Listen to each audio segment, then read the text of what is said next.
உங்கள் சுகத்தை தேவன் விரும்புகிறார். நீங்கள் நன்றாயிருப்பதை தேவன் விரும்புகிறார் என்பதை நன்றாக மனதிலே பதிய வைத்துக் கொள்ளுங்கள். சங்கீதம் 35:27 இப்படி சொல்லுகிறது, என் நீதி விளங்க விரும்புகிறவர்கள் கம்பீரித்து மகிழ்ந்து தமது ஊழியக்காரனுடைய சுகத்தை விரும்புகிற கர்த்தருக்கு மகிமை உண்டாவதாக என்று எப்போதும் சொல்ல கடவர்கள். எப்போதும் சொல்லணுமா? தமது ஊழியக்காரனுடைய சுகத்தை விரும்புகிற கர்த்தருக்கு மகிமை உண்டாவதாக. ஊழியக்காரனா உடனே பாஸ்டரும் சுவிசேஷரை மட்டும் நினைச்சிடாதீங்க.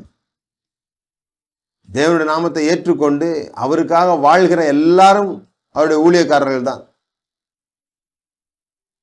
அப்படிதான், அந்த அர்த்தத்துல தான் அங்க சொல்லப்பட்டிருக்குது. பழைய ஏற்பாட்டில் நம்ம எல்லாரும் ஊழியக்காரர்கள் என்கிற ரீதியில, அவருக்காக வாழ்கிறவர்கள் என்கிற ரீதியில சொல்லப்பட்டிருக்கிறது. அவருக்காக வாழ்வருடைய சுகத்தை அவர் விரும்புகிறார். நம்ம பொருளாதார ரீதியாக கஷ்டப்படுவது, கடன் அடைக்க முடியாமல் கஷ்டப்படுவது, பற்றாக்குறையோடு வாழ்வது அவருக்கு சந்தோஷத்தை கொடுக்கறது இல்லை. நாம் பொருளாதார ரீதியாக செழிக்கும் பொழுது அவர் சந்தோஷப்படுகிறார். எந்த தகப்பனும் தான் பிள்ளை பிச்சை எடுக்கிறத பார்த்து பரவசப்படுறது இல்லை, ஆனந்தப்படுறது இல்லை.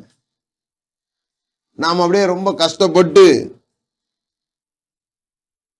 ஏதோ ஒரு ரீதியில கஷ்டப்படும் போது ஆண்டவர் கண்டுகொள்ளாமல் இருக்கிறார்ன்ற மாதிரியும் இல்லை, சில சமயத்தில் அவரே அந்த கஷ்டத்தை கொடுத்துட்டு சந்தோஷப்படுற மாதிரிலாம் சில பேர் கற்பனை பண்றாங்க.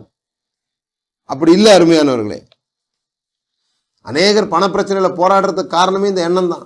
அவங்க என்ன நினைக்கிறாங்க, ஆண்டவர் எதையும் லேசில் கொடுத்துட மாட்டாரு, கையில் வச்சுக்கிட்டு நம்மளை அளவு விட்டு ஏங்க விட்டு தவிக்க விட்டு அங்கேயும் இங்கேயும் ஓட விட்டு கடைசியா சரி இவன் எவ்வளோ அழுதுருக்கிறானோ அதை பொறுத்து சரி போனா போகுது கொஞ்சம் எடுத்துட்டு போட்டோம் அப்படின்னு சொல்லி ஏதோ கொஞ்சம் தர்றாரு அப்படி நினைக்கிறவங்க தான் பாருங்க எப்போ முதல்ல இப்படி பேசுவாங்க. கஷ்டங்களுக்கு நடுவில், போராட்டங்களுக்கு மத்தியில, சூழ்நிலைகளுக்கு நடுவில் எப்படியோ கர்த்தரை நம்பி நான் வாழ்ந்துட்டு இருக்கிறேன் அப்படி பேசுவாங்க. அப்படி பேச வேண்டிய அவசியம் இல்லை. வாழ்க்கை கடினமானதுன்னு நிறைய பேர் சொல்றாங்க. நம்மளோட வாழ்க்கை நாம தான் வாழ்ந்து கொள்ள வேண்டும், நம்மளுடைய பிரச்சனையை நாம தான் தீர்த்து கொள்ள வேண்டும் அப்படி நினைக்கிறவங்க கஷ்டங்கள்ல வாழ்றாங்க. ஆனா வாழ வைக்கும் தெய்வம் ஒருவர் இருக்கிறார். அவர் எனக்கு பக்கமா இருக்கிறார், அவர் திரளானவைகளை உடையவர், அவர் நமக்கு உதவி செய்ய காத்திருக்கிறார். அப்படி நம்புறவங்க அவங்க வாழ்க்கையை தேவன் நடத்தும்படியாக விட்டு கொடுக்கிறார்கள். தேவனாலே அவர்கள் வாழ்க்கை நடத்தப்படுகிறது. இந்த ரெண்டு பேருக்குள்ள வித்தியாசம் எப்படி தெரியுமா?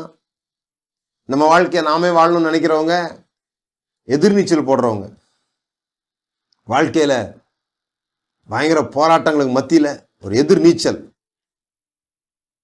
அப்படிதான் அவங்க உணர்வுகள்லாம் சொல்லும். ஆனா தேவன் கூட இருக்கிறார், தேவன் தான் நம்ம வாழ்க்கையை நடத்துறார் அப்படின்னு நினைக்கிறவங்க ஏதோ நதியில தண்ணி போற இடத்துல அப்படியே மிதந்து போற மாதிரி, அந்த தண்ணியே அவங்களை சுமந்துட்டு செல்ற மாதிரி அவங்களுக்கு ஒரு உணர்வு ஏற்படுகிறது. தேவ கிருபையினும் நதியிலே நாம் மிதக்கிறோம், அதான் உண்மை. அப்படி வாழ முடியாததான் தேவன் நம்மை உண்டாக்கி இருக்கிறார்.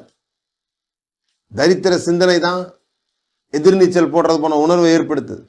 ஆனா தேவனை சார்ந்து கொண்ட சிந்தை, தேவனை எல்ஷடையாக பார்க்க கற்றுக்கொண்டவர்கள், அவர் போதுமானதற்கும் அதிகமானவர், அவரனை வாழ வைக்கிறவர், அவரின் தேவைகளை சந்திக்கிறவர், அவர் தேவைகளுக்கு அதிகமாக தருகிறவர், இப்படிப்பட்ட கருத்தை உடையவர்கள் ஒருபோதும் இப்படி கஷ்டங்களுக்கு நடுவாக வாழ்கிறது போல உணர்றதில்லை.